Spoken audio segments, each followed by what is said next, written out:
Hello दोस्तों, आप सभी का स्वागत है मेरे YouTube चैनल में। और आज मैं बात करने वाला हूं इलेक्ट्रिक स्कूटी के बारे में। आज मैं आपको बताऊंगा कि इलेक्ट्रिक स्कूटी लेने के क्या बेनिफिट्स होते हैं और क्या ड्रॉबैक्स होते हैं। आज मैं आपके साथ शेयर करने वाला हूं कि एक इलेक्ट्रिक स्कूटी लेने के बाद आप अपना कितना पैसा सेव कर सकते हैं और आपको इलेक्ट्रिक स्कूटी लेने के बाद किन किन प्रॉब्लम्स का सामना करना होता है, वो सब बातें मैं इस वीडियो के माध्यम से आपके साथ शेयर करूंगा। आज आपके साथ मैं एक रियल ऑनरशिप रिव्यू भी दूंगा इलेक्ट्रिक स्कूटी का, जो कि रहेगा बजाज चेतक 3503 का, जिसमें मैं आपको ये बताऊंगा कि बजाज चेतक 3503 की एक्चुअल रेंज कितनी मिल रही है रियल वर्ल्ड में, उसको चार्ज करने में कितना टाइम लगता है, उसकी परफॉर्मेंस कैसी है, उसका मेंटेनेंस कॉस्ट कितना है। ये सब बातें मैं आपके साथ इस वीडियो के माध्यम से शेयर करूंगा। करंट टाइम में जो भी लोग एक इलेक्ट्रिक स्कूटी लेने का प्लान कर रहे हैं, उनका सबसे बड़ा पॉइंट होता है कि उस स्कूटर की रेंज कितनी है। मैंने अपने चैनल में चेतक 3503 के रेंज टेस्ट के बहुत सारे शॉर्ट्स डाले हैं डेली बेसिस पे, आप जाएं उन शॉर्ट्स को देखें, जिसमें मैं ये बताता हूं कि कितने परसेंट बैटरी में जो स्कूटी है वो कितने किलोमीटर रन होती है। अगर आप उन शॉर्ट्स को देखेंगे तो आपको एक आइडिया मिलेगा कि कितने परसेंट बैटरी में चेतक 3503 कितने किलोमीटर रन होती है। आप उन शॉर्ट्स को देखिए। साथ ही साथ आपको मैं ये भी बताता हूं कि एक इलेक्ट्रिक स्कूटी लेने के बाद आप अपना कितना पैसा सेव कर सकते हैं। देखिए, अगर हम बात करें चेतक 3503 की, तो बजाज चेतक 3503 फुल चार्ज होने पे सिंगल राइडर में जो रेंज देती है वो देती है 120 प्लस किलोमीटर। यानी अगर स्कूटी 100% चार्ज है और उस स्कूटी को एक आदमी या एक पर्सन चला रहा है, तो उस केस में उसे जो रेंज मिलेगी वो 120 प्लस किलोमीटर मिलेगी। मैंने कई बार अपने शॉर्ट्स में टेस्ट करके दिखाया है कि कितनी की बजाज चेतक 3503 की एक्चुअल रेंज कितनी आ रही है। अगर स्कूटी में दो लोग बैठे हैं तो उस केस में जो रेंज मिलेगी फुल चार्ज पे वो 100 प्लस किलोमीटर होगी। यानी अगर हम बात करें चेतक 3503 की, वो फुल चार्ज यानी 100% चार्ज में हमें जो रेंज देने वाली है वो 100 प्लस किलोमीटर देने वाली है। अब बात करते हैं कि इसको चार्ज करने में कितने रुपए जाते हैं। देखिए, आजकल बहुत सारे चार्जिंग पॉइंट बाहर बने हुए हैं, जैसे बोल्ट अर्थ है, रिलायबल चार्जर्स है, और भी बहुत सारे चार्जिंग पॉइंट बने हुए हैं। अगर वहां पे आप अपनी स्कूटी को फुल चार्ज करते हैं तो जो चार्ज करने में खर्चा आएगा वो 30 से 40 रुपए के आसपास आएगा। अगर 30 से 40 रुपए में आपकी स्कूटी फुल चार्ज हो रही है और जो आपको रेंज मिल रही है वो 100 प्लस किलोमीटर है, तो हम ये कह सकते हैं कि 40 रुपए खर्च करने पे हम 100 प्लस किलोमीटर अपनी स्कूटी के साथ जा सकते हैं। बट अगर हम एक पेट्रोल व्हीकल को कंसीडर करें और उसका माइलेज माने कि हमें उस पेट्रोल बाइक से जो माइलेज मिल रहा है वो 50 किलोमीटर का मिल रहा है, यानी 1 लीटर में जो पेट्रोल बाइक है वो 50 किलोमीटर चलती है, तो उस केस में पेट्रोल बाइक के साथ आपको 100 किलोमीटर जाने में 200 रुपए से ज्यादा का पेट्रोल लगेगा। यानी अगर हम पेट्रोल बाइक के साथ 100 किलोमीटर चलते हैं तो हमारी जेब में जो खर्चा आएगा वो 200 रुपए से ज्यादा का आएगा। बट अगर हम एक इलेक्ट्रिक व्हीकल के साथ चलते हैं तो हम 40 रुपए में या 40 से 45 रुपए में 100 किलोमीटर आराम से जा सकते हैं। यानी इलेक्ट्रिक व्हीकल के साथ हम अपने 150 रुपए से ज्यादा पैसे सेव कर सकते हैं 100 किलोमीटर पे। ये तो रहा किलोमीटर पे, मतलब हम अपना पर किलोमीटर कितना पैसा सेव कर रहे हैं।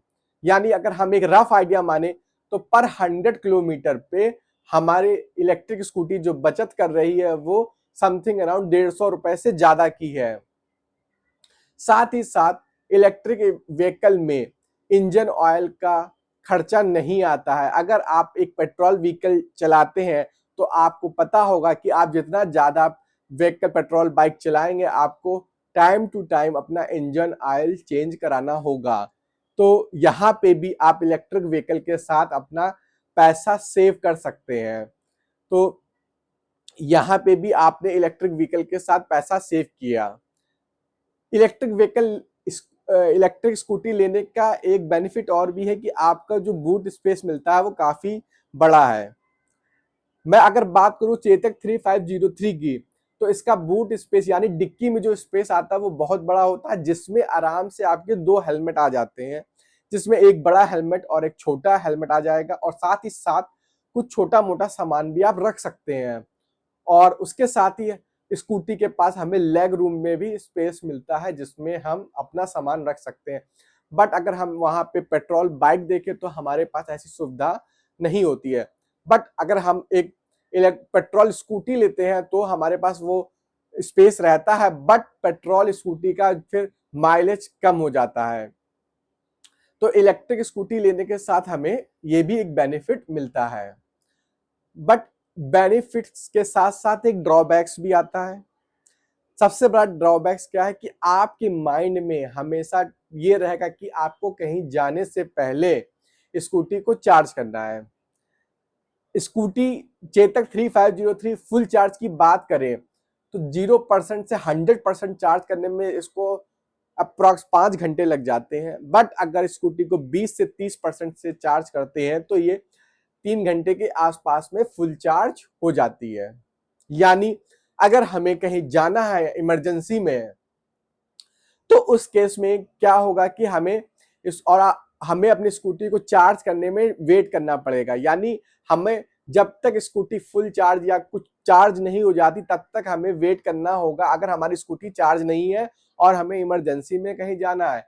बट पेट्रोल व्हीकल के साथ ऐसा नहीं होता। अगर आपके पास पेट्रोल बाइक है या स्कूटी और आपको कहीं अर्जेंट में जाना है, तो आप अगर आपके बाइक या स्कूटी में पेट्रोल नहीं भी है तो आप वहां पे नियरेस्ट पेट्रोल पंप पे जाके पेट्रोल रिफिल करा सकते हैं और आराम से जहां आपको जाना है वहां जा सकते हैं। यानी यहाँ पे एक ड्रॉबैक आता है वेटिंग टाइम। हमें इलेक्ट्रिक स्कूटी के साथ वेट करना होता है जब तक हमारी स्कूटी चार्ज ना हो जाए। बट पेट्रोल व्हीकल के साथ हमारे साथ ऐसा नहीं है, हम अर्जेंट जा सकते हैं अगर और पेट्रोल को रिफिल करा सकते हैं। ये छोटी छोटी बातें आपको हमेशा कंसीडर करनी है आप जब एक इलेक्ट्रिक व्हीकल लेने का प्लान करें। सबसे मेन पॉइंट होता है कि आपके पास चार्जिंग फैसिलिटी होनी चाहिए। देखिए जो चेतक 3503 आती है उसकी बैटरी फिक्स है, तो आपके पास अगर आप सोसाइटी में रहते हैं तो आपके पास वहां पे चार्जिंग पॉइंट्स होना चाहिए, क्योंकि आपके पास ये फैसिलिटी नहीं है कि आप इसे अपने फ्लैट में ले जाके चार्ज कर सकते हैं। अगर आप घर पे रहते हैं तो आपके लिए कोई दिक्कत वाली बात नहीं है, आप इसे आराम से चार्ज कर सकते हैं। बट अगर आप एक सोसाइटी में रहते हैं, अगर वहां पे चार्जिंग पॉइंट्स नहीं है, तो आपके पास एक बड़ी समस्या रहेगी कि उसको हमें चार्ज कैसे करना है। अदरवाइज चेतक 3503 से अगर आप इसे चेतक इलेक्ट्रिक स्कूटी परचेज करते हैं तो आपको कोई रिग्रेट नहीं होगा। मैं अपना पर्सनल एक्सपीरियंस शेयर कर रहा हूं। जब से मैंने चेतक ली है मैंने इसे अब तक 3000 किलोमीटर चला लिया है। 3000 किलोमीटर चलाने के बाद मुझे अब तक कोई भी प्रॉब्लम फेस नहीं हुई है। मुझे जो इससे रेंज मिली है वो हमेशा 100+ किलोमीटर की ही मिली है। मैं मोस्टली इसे 2 लोगों के साथ चलाता हूं, तो मैं ये कह सकता हूं अगर मेरी स्कूटी में 2 लोग बैठे हैं तब भी मुझे जो रेंज मिल रही है वो 100+ किलोमीटर की मिल रही है। इसकी जो बिल्ड क्वालिटी है वो मेटल बॉडी के साथ आती है, तो आप जब इसे ड्राइव करेंगे तो आपको लगेगा कि आप एक दमदार स्कूटी चला रहे हैं। इसकी परफॉर्मेंस भी बहुत अच्छी है। देखिए जब मैंने स्कूटी परचेज की थी तब इसमें बाय डिफॉल्ट सिर्फ ड्राइव मोड आता था। बट उसके चेतक बजाज के साथ जो टेक पैक आता है वो भी लिया था, तो इसमें 2 मोड और एक्टिव हो जाते हैं, जिसमें होता है स्पोर्ट्स एंड रिवर्स मोड। यानी अगर आप स्कूटी ले रहे हैं और आपने टेक पैक नहीं लिया तो आपकी स्कूटी एक सर्टेन लिमिट तक ही चलती है। बट अगर आप टेक पैक ले लेते हैं और स्पोर्ट्स मोड में स्कूटी चलाते हैं तो आपकी स्कूटी पहले से ज्यादा तेज चल सकती है।